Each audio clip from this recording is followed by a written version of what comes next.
খাসি খান, এটা খান হারাম। এই যে খাসির বিচি কাটেন, এটা ইসলামে জায়েজ নাই। খবরদার, এই খাসি কিয়ামতে আপনাদেরকে আসামি বানাবে।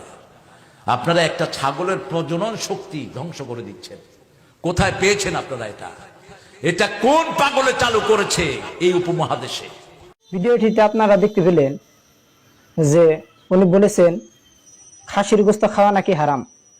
উনি আরো বলেছেন কোন পাগলে এই প্রচলন শুরু করেছে। এখন আসুন আমরা দেখে নেই খাসির গোস্ত খাওয়া হারাম কিনা, আর এর প্রচলনই বা কে করেছে।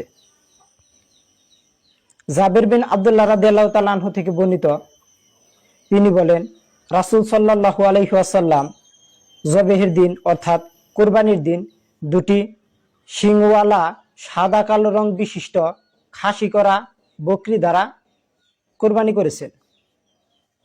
আবু দাউদ হাদিস নাম্বার 2795। এছাড়া হাদিসটি মুসনাদ আহমদ হাদিস নাম্বার 23911 এবং ইরাউল গলিল হাদিস নাম্বার 1147 আপনারা পাবেন। এ থেকে একথা স্পষ্ট হয়ে গেল যে খাসির গোস্ত খাওয়া হারাম নয়, বরং এটি হালাল। আর এর প্রচলন রাসূল সাল্লাল্লাহু আলাইহি ওয়াসাল্লামের যুগ থেকেই ছিল। এতে আরেকটি বিষয় পরিষ্কার হয়ে গেল যে খাসি দ্বারা কোরবানি করাতে কোনো সমস্যা নেই। সহিহ বুখারীর ভাষ্যকার হাফেজ ইবনে হাজার আসকালানী রাহিমাহুল্লাহ বলেন, খাসি এটি কোনো খুঁত নয়। এতে গোশত রুচিকর, সুস্বাদু এবং দুর্গন্ধ মুক্ত হয়। ফাথুল বারী 10 নম্বর খণ্ড পৃষ্ঠা নং 12।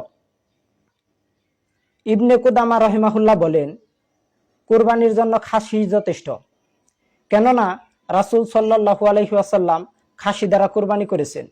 মিরকাত 5ম খণ্ড পৃষ্ঠা নং 91।